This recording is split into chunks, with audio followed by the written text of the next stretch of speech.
I.S.U.P.K. We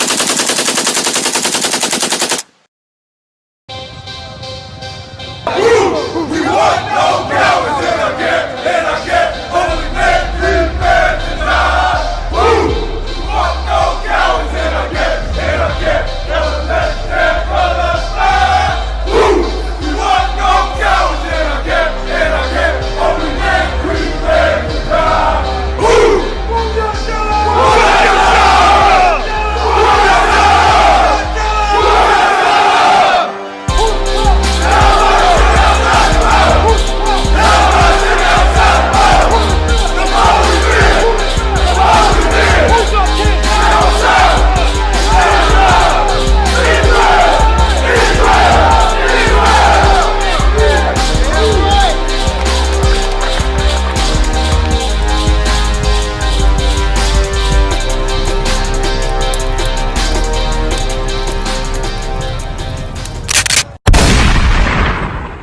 Babies, you understand? He had to cut the daggone babies out of our women. They had to put us in slavery. They did whatever they had to do to conquer. That's what they did. Right. Black man, Hispanic man, Native Indian. When are you going to do what you have to do to follow God's laws, statutes, commandments? When are you going to stand up for each other and say, that's my brother, that's my sister, and I'm not doing anything to hurt them? That's right. That's what you got to do.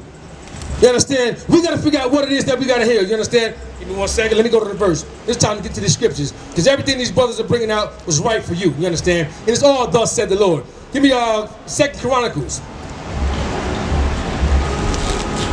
That's Shalaki. Give me Ezekiel 3. Start at verse 8. You understand? Verse 8. Here's what we got to do.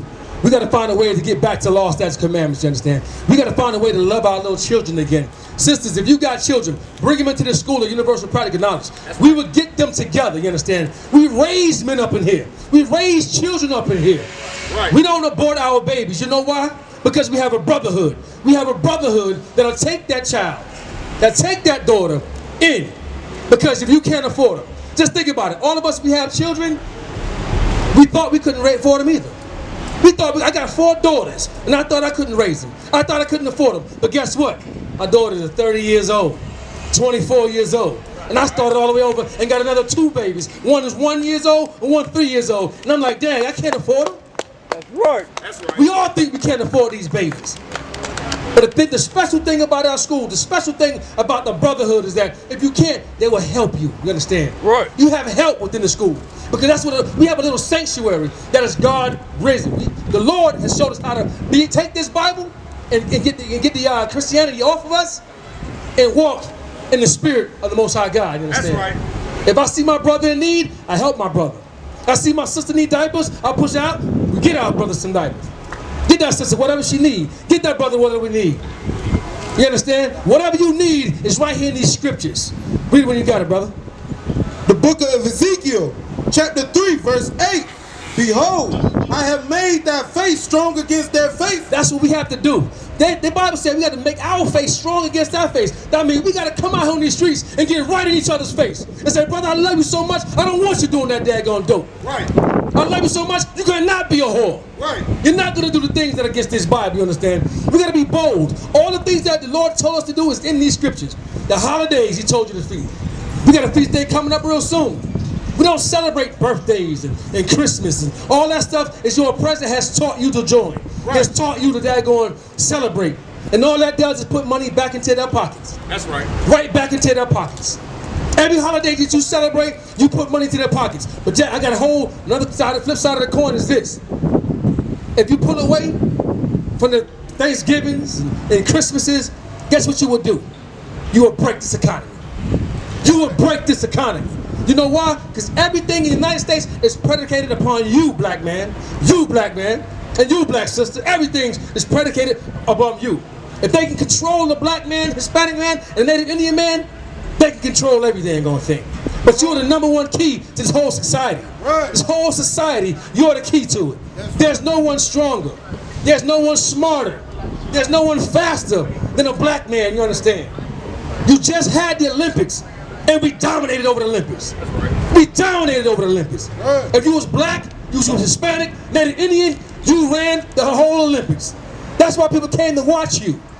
Look at our football stadiums, our arenas. Our black men are there killing themselves. And we want to watch.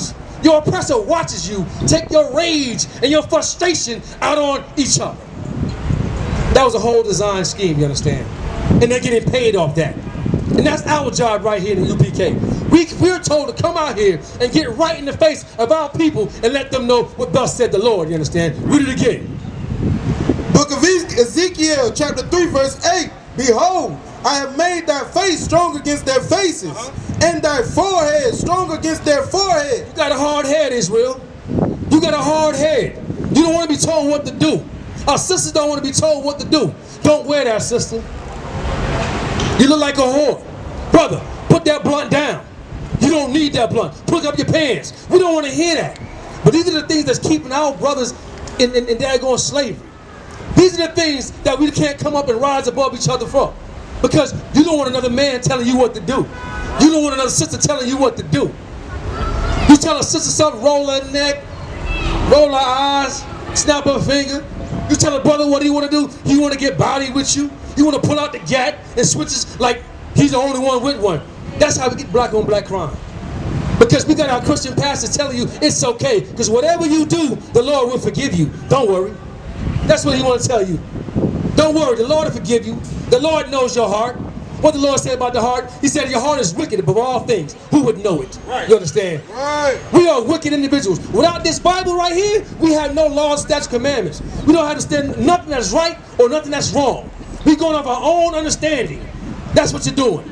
But the Lord is so simple, so simplistic. So all he's telling you is, do what I tell you to do, things will be good for you. Don't eat that shrimp, pork, and lobster, you won't get diabetes. You won't get the gout in the toe. You understand? Do what I tell you to do. That's why we got to put what? Read it again. Kind out of a kind. This is the book of Ezekiel, chapter 3, verse 8. Behold, I have made thy face strong against their faces, and thy forehead strong against their foreheads. Verse 9, as an amendment, harder than flint. Go ahead. Amendment is harder than flint. You know how hard that wood, that daggone cement is? It's hard. That's how hard-headed. We are hard-headed people, man. We are stubborn. But that's also what makes us great. Because once you get a hold of this Bible, you won't pull away from it. Because my forehead, and I'm stubborn, I'm hard. Because since I learned this truth, you can't pull me out of it. You understand? All these brothers that you see here before me, these brothers going through the same thing. They went through it and conquered it. Now their heart, their forehead is so strong, you can't pull us out of this truth, you understand? You can't pull us out of it. We got brothers that came off of dope, off of being whores and whoremongers in the street. I was a whoremonger in the street. Happy girl, let her go. Now I understand you can't do that, man. The scripture says you can't turn your sister into a whore. You can't do it. You can't. But some of us do. Because now we look up to all these leaders, these are our top leaders, your Christian organizations, they're doing the same thing. They're sleeping with our sisters and throwing them away. Right. That's what they're doing. But they tell you what the Bible says, but they don't do exactly what the Bible's telling you. You understand? That's called a hypocrite. That's what our Christian pastors are. They're a hypocrite. You understand? They don't get into these scriptures and teach our people who they are. They teach you to sell yourself to politicians. They teach you to sell yourself to all these daggone puff daddies and all these big time people, you understand? And puff daddy's another brother, you understand? Drop that, give me Deuteronomy 24:7.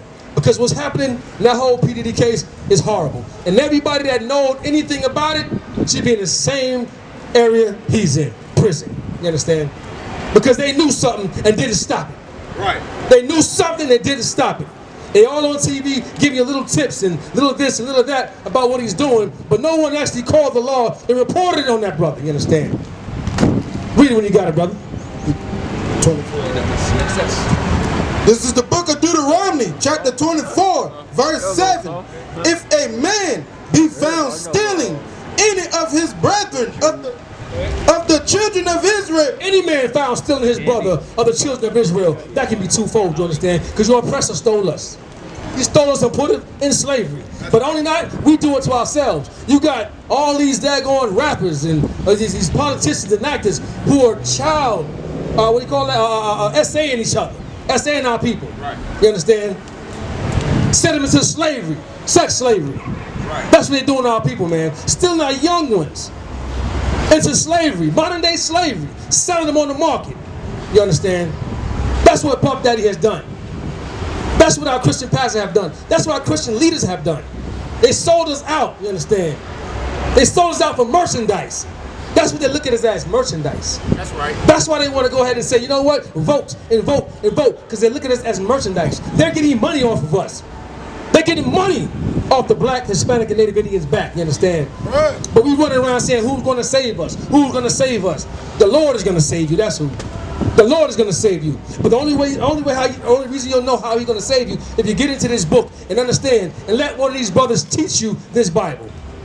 How many times you read this Bible frontwards and backwards and frontwards and backwards, in and out? You read this Bible. You went to the pastor. Hey, explain this to me. You did all that and still come out here on these street corners and learn something new from these brothers. Because they're not authorized to teach this Bible. They have no idea what this Bible is even about. Right. If it wasn't for this Bible, your Christian pastors wouldn't be in the church and getting paid. That's what they're doing. They're getting paid off the backs of our people, you understand? They're building this church fund. What do they call that? The building fund? That's still ain't been built yet? I mean, a lot of y'all went to the Christian church. Y'all understand the building fund? That building fund still ain't been fixed, you understand? My mother's in the church. They got a building fund. I left the church. I'm 49 years old. That building fund still ain't fixed. But it's still raising money for it. Crespo Dollar came out and got a daggone $1 million, $2, $3 million jet. And y'all still walking around here and you're still walking around here, you understand? That money's not for you. That's for them. Because all they want is that filthy Luther. You understand? So we got to come on these straggling corners, you understand? We got to come on these corners and tell you what the Lord said. Read on, brother. And maketh merchandise of him. Like I said, they making merchandise for our babies, man. They're selling our sisters, selling our brothers for merchandise, man. They get paid off of. That's not how we do business, you understand? Lord said he's against that. And we got to come out here and put our forehead up against your forehead, and tell you what the Lord has said, you understand? Yeah, keep reading, brother. Or selleth him, that, Salaki, then that thief shall die. You do what? Then that thief shall die. He will live. Shall die. That thief will die. Puff Daddy's going to die. Whether he's died physically, he's died spiritually, you understand? Your oppressor who has sold us, the oppressor who sold us into slavery and stolen us to make us pick their cotton and whipped our back and cut our babies out, the Lord said what? Shall die. They shall die. You understand? They're already dead and they don't even know it. You are the children of Israel. You're the lost 12 tribes of the Most High God. We have got to start acting like that. You understand that? You got to charge right over here. Right over here. That's right. If you don't know who you are, come find out exactly who you are in this daggone tribe. You understand? You're the lost 12 tribes. They call you the lost 12 tribes for a couple of reasons. You don't know who you are. If you ask anybody who was a so-called Judite, who a black man, who's your grandmother? You might know your grandmother. Who's your great-grandmother? You have no idea. You don't know your bloodline. You go by maybe 1 or 2 generations, and other than that, we cut off. Right. We cut off. We don't remember anybody else past that. Right. You ask a Spanish person, hey, you're Puerto Rican? Yeah, I'm Puerto Rican. What was it called before Puerto Rico? They have no idea. They don't know. That's right. They have no idea. What language were you speaking before we spoke English? We don't know. What language was they speaking before they spoke Spanish? Before Christopher Columbus came over from Spaniard and colonized them too? They have no idea what language they were speaking. You understand? Because we're all in the same boat. We've been stolen. But the Lord said, those who stole us and then they sold us, they will what? They shall die. They shall what? Die. The Lord got your back, you understand? The Lord understands you. The Lord has got your back. But do you have his back? We want no cowards in our camp,